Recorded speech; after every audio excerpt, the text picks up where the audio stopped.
ओम नमः शिवाय, जय महाकाल। कैसे हैं आप सभी शिव भक्त? आप सभी शिव भक्तों को मेरा प्रणाम है। मेरे महादेव की कृपा आप पर बनी रहे, यही मैं महादेव से प्रार्थना करता हूं। देखिए, हम सबको पता है कि 22 जून 2026 के दिन पड़ रही है फिर से सोमवार की अष्टमी, जिस दिन माता अशोक सुंदरी के सबसे ज्यादा उपाय किए जाते हैं। और इस पूरे वीडियो में हम 3 महा उपायों के बारे में बात करेंगे जो आपकी अलग अलग कामना पूर्ति के लिए होंगे। जिनमें पहला उपाय जो पूज्य गुरु जी ने बताया कि अगर आपकी कोई कामना है, कोई इच्छा है, कोई हृदय की बात है जिसको कराने के लिए आपने उपाय भी किए थे। पहले आपने पशुपतिनाथ व्रत किया, सोमवार अष्टमी करी, प्रदोष करया, शिवरात्रि करी, आपने काफी सारे व्रत करे, लेकिन उन व्रत का उपायों का फल नहीं मिल रहा। तब पूज्य गुरु जी ने कहा, महाराज ये सोमवार की अष्टमी जो साल में 2 से 3 बार ही पड़ती है, इस दिन जो भी भक्त अपनी पूरी सच्ची श्रद्धा मन से इस उपाय को कर लेता है, ऐसी कोई कामना नहीं जो उसकी पूरी ना हो। थोड़ा सा आपको कच्चा दूध लेना है। कच्चा दूध कैसा होना चाहिए? जिसे एक भी बार गर्म ना किया गया हो उसे ही कच्चा दूध कहते हैं। और यह किसका होना चाहिए? गाय का। इस चीज का ध्यान रखना। और एक लेनी है आपको बेलपत्र। घबराने की जरूरत नहीं है, अगर आपको नहीं मिलती है तो महादेव की शिवलिंग से उठा लेना, धो करके काम में ले लेना, ठीक है। और इन दोनों को लेकर के भोलेनाथ के मंदिर में जाना है, शिवलिंग के पास में। अब इस उपाय को ध्यान से सुनना। शिवलिंग के पीछे की तरफ में हमेशा आप बैठोगे, उत्तर दिशा की तरफ में मुख करके। सबसे पहले जो पूजा पाठ अर्चना करनी है वो आपको कर लेना है, लेकिन जब आप इस उपाय को करेंगे तो सबसे पहले आपको क्या करना है कि ये जो दूध है, इस दूध को शिवलिंग पर विशेष तरीके से समर्पित करके अपनी कामना कहनी होती है। किस तरीके से? आपको क्या करना है, जो आपने एक बेलपत्र लिया है ना, इस बेलपत्र को इन दोनों जगह से जब आप ऐसे करके दबाओगे ना तो ये एक कटोरी टाइप से इस तरीके से बन जाता है, ठीक है ना।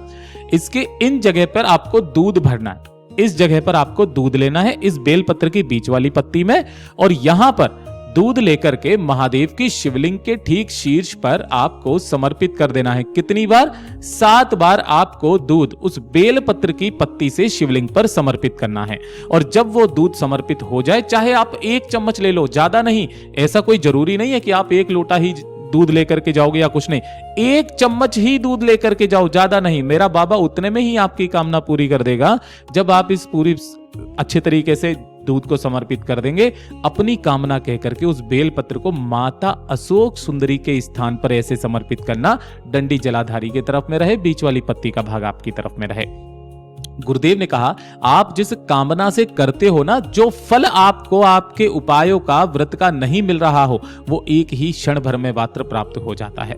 इसी के साथ में पूज्य गुरुजी ने दूसरा उपाय बताया था, वो बताया था 14 चने की दाल का। अब ये चने की दाल का उपाय जो है ना, वो तो सबसे ही ज्यादा खास है, सारी दुनिया जानती है। कब किया जाता है? जब आपकी किस्मत आपका साथ ना दे रही हो, दुर्भाग्य आपका पीछा ना छोड़ रहा हो, भाग्य आपका बिल्कुल विपरीत चल रहा हो, कुंडली में किसी तरीके का कोई दोष आ गया है, कोई कष्ट है आपको, तो वो सारे दोषों से परिणाम जो भी मनुष्य है वो मुक्त हो जाता है। जो भी व्यक्ति 14 चने की दाल का ये उपाय करता है। गोले में मैंने 1 चने की दाल के ऊपर उपाय बताया है, देखिए ध्यान से। गुरुदेव ने कहा कि ये जो आप चने की दाल मानते हो ना, काफी सारे भक्त इसे आधा कहते हैं। ये आधा नहीं, इसे 1 चने की दाल का दाना कहा जाता है। ऐसे आपको कितना लेने हैं? 14 चने की दाल लेनी है। 1 लोटा शुद्ध जल अपने घर का लेना है, तांबे के कलश में, और लेकर पहुंचना है भोलेनाथ के मंदिर में, शिवलिंग के पास में। यहां शिवलिंग के पीछे की तरफ में बैठकर उत्तर दिशा की तरफ में मुख करके पहले आपको 1 लोटा शुद्ध जल जो लेकर के आए हो उसे भोलेनाथ की शिवलिंग पर समर्पित कर देना, श्री शिवाय नमस्तुभ्यम मंत्र का स्मरण करते हुए। और जैसे ही संपूर्ण जल समर्पित हो जाए, अपने दाहिने हाथ के अंदर उन 14 चने की दाल को लेना, ठीक है ना, इस तरीके से ले लेना।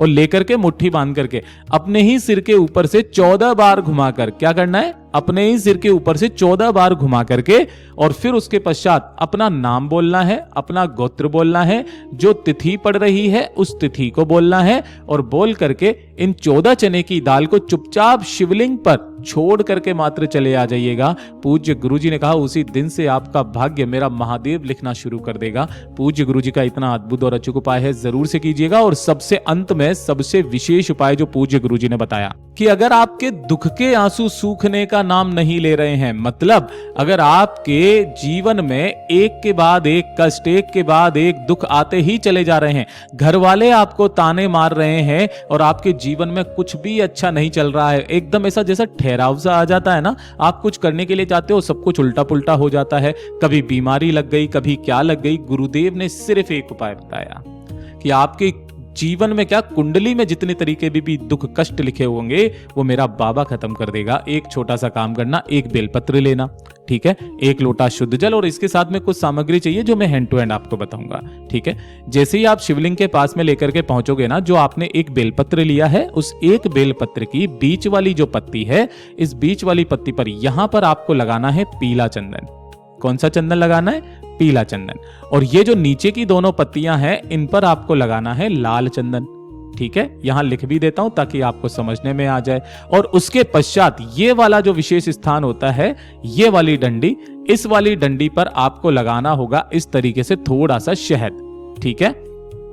और इस बेलपत्र को उठा करके भोलेनाथ की शिवलिंग के ठीक शीर्ष पर उल्टा ऐसे समर्पित करना कि डंडी जलाधारी की तरफ में रहे, बीच वाली पत्ती आपकी तरफ में रहे, और एक लोटा शुद्ध जल इसी बेलपत्र के ऊपर समर्पित कर देना, श्री शिवाय नमस्तुभ्यम मंत्र का स्मरण करते हुए।